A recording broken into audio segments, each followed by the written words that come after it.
ప్రభుత్వాలు కూడా ఈ రంగం పైన ప్రత్యేకమైనటువంటి దృష్టి పెట్టి ఈ రంగంలో అన్ని విధాల ఆదుకోవాల్సినటువంటి అవసరం ఉందని చెప్పి మీ ద్వారా సభకి రాష్ట్రంలో ఉన్నటువంటి రైతాంగాలకు తెలియజేస్తున్నాను.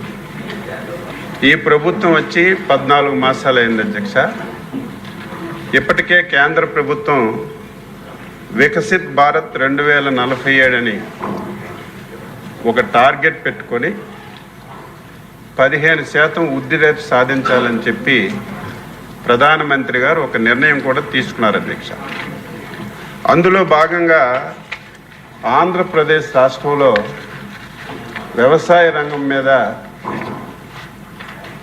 ఆ వృద్ధి రేటు సాధించాలని చెప్పి ఒక టార్గెట్ పెట్టుకున్నాం.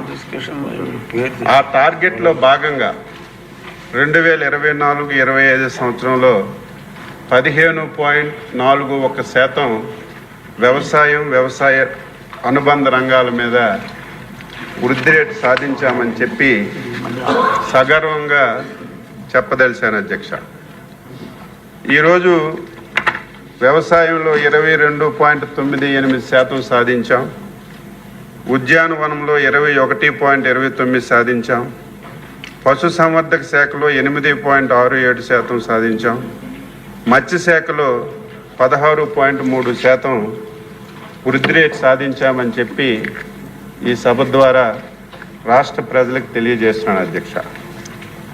2024-25 సంవత్సరంలో మన రాష్ట్రంలో సాగు విస్తీర్ణం 54.34 లక్షల హెక్టార్లుంటే అందులో 46.82 లక్షల హెక్టార్లలో పంట ఇప్పటికే వేయడం జరిగింది అధ్యక్ష.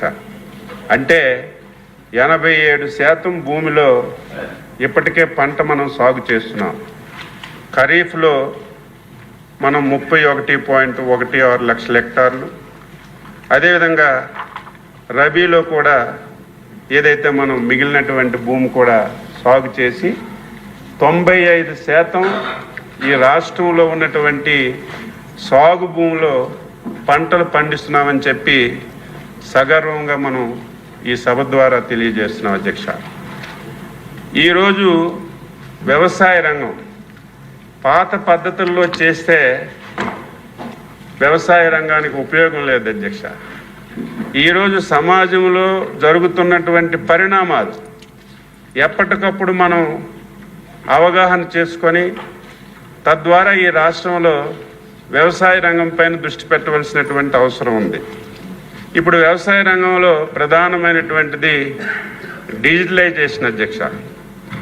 అందులో భాగంగా ఈ రాష్ట్ర ప్రభుత్వం ప్రధానంగా ఈ పంట కార్యక్రమాన్ని ప్రారంభించింది అధ్యక్ష.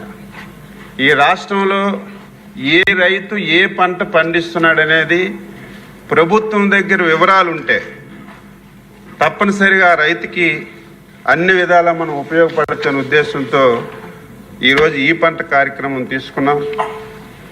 టెక్నాలజీని పూర్తిగా జోడించాం. ఈరోజు యాంత్రీకరణని ప్రధాన అంశంగా తీసుకున్నాం. దీనికంటే ఒక అడుగు ముందుకేసి ఏఐ కూడా తీసుకొని వ్యవసాయ రంగం మీద పూర్తిగా దృష్టి పెట్టవలసినటువంటి విషయం ఉంది. ఆ విధంగా ఈ రాష్ట్ర ప్రభుత్వం పనిచేస్తుంది అధ్యక్ష. వ్యవసాయం అంటే ప్రధానమైనటువంటి అంశం అధ్యక్ష భూమి సారవంతంగా ఉంటేనే వ్యవసాయం చేయడానికి తక్కువ పెట్టుబడితో ఎక్కువ ఆదాయాన్ని సంపాదించడానికి ప్రతి ఒక్క రైతుకి అవకాశం ఉంటుంది అధ్యక్ష. భూమి బాగుందో లేదో, భూమిలో ఎటువంటి పోషకాహారాలు ఉన్నాయా, పోషకాహారాలు లేకపోతే ప్రభుత్వం నుంచి సప్లిమెంట్స్ ఏవిచ్చి ఆ భూమిని సారవంతం చేయాలనే దానికి ప్రధానమైనటువంటి అంశం అధ్యక్ష భూమిని పరీక్ష చేయాలి అధ్యక్ష. భూమిని పరీక్ష చేసి ఆ భూమిలో ఎటువంటి పోషకాహారాలు ఉన్నాయి, ఇంకా మనం ఏం సప్లిమెంట్ చేయాలనేది ప్రధాన అంశం అధ్యక్ష. దానికి ఎప్పుడు కూడా తెలుగుదేశం ప్రభుత్వం ప్రథమ ప్రాధాన్యత ఇస్తుంది అధ్యక్ష. అందులో మన ముఖ్యమంత్రి గారు చంద్రబాబు నాయుడు గారు ముందు భూమిని పరీక్ష చేస్తే భూమి పరీక్ష చేసిన తర్వాత ఏ విధంగా మనం ముందుకెళ్ళాలనేది ప్రధాన అంశం అధ్యక్ష. అందులో భాగంగా 2015-16 కానీ 18-19 కానీ 134 లక్షల సాయిల్ హెల్త్ కార్డ్స్ ఇచ్చాం అధ్యక్ష. ఒక చరిత్ర అధ్యక్ష ఇది. మళ్ళీ దురదృష్టవశాత్తు 2019లో అధికారం పోయాం అధ్యక్ష. ఎంత దౌర్భాగ్యం అంటే 5 సంవత్సరాల్లో 1 ఇంచు భూమి కూడా సాయిల్ టెస్ట్ చేయలేదు. ఒక రైతుకి హెల్త్ కార్డు ఇవ్వలేదు.